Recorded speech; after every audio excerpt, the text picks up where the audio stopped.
வேளையில் கண்ணீர் ரஞ்சிதமே உந்தன் நிறத்துக்கு தரக வேளையில் பொன்னீர் ரஞ்சிதமே. ஆமா, பச்சை வளையல் பவள வளையல் என்ன வேலையுங்கோ? இந்த பருவ பெண்ணு கேட்ட வேளையில் சிலையில் சொல்லுங்க. காசும் இல்லை வனமும் இல்லை வளையல் செட்டியே, நாங்கள் திரிபோனமே காக்க வந்தோம் இந்த வேளையில். ஆமா, வாரும் செட்டியாரே கொஞ்சம் நில்லுங்கோ, உந்தன் வளையல் விலை தன்னை கூறி நீயும் செல்லுங்கோ.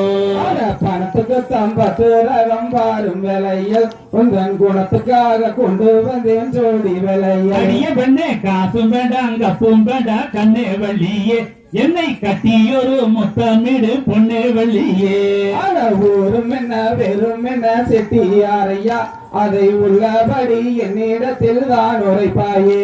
ஆமா, அமிர்த யோகம் சித்த யோகம் 60 நாளிகையாம், இதோ அன்புடனே கொண்டு வந்தேன் வள்ளி வளையலாய். தூர தோளையும் அடி வள்ளி மானே, நானும் தென்பழனி வேசமடி வள்ளி மானே.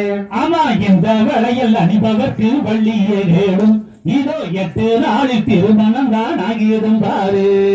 கூட பேரப்பும் உண்டா செட்டியாரையா, உனக்கு கூட்டு விளையாட ஒரு மைந்தனும் உண்டா? இவன் வளையல் விற்க வல்லையடி சேடிமார்களே, இவன் வம்பிழுக்க வந்திருக்கான் தாதிமார்களே.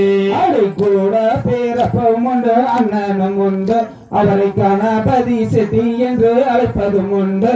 ஆமா, அடிய வாங்கி மின்னர்களே பெரிய தீரோ, இந்த அருந்தையான வளையல் செட்டி சொல்லு வார்த்தையை. தாயாரும் வெறும் என்ன செட்டியாரையா, உனது தந்தை யாரும் வெறும் என்ன செட்டியாரையா.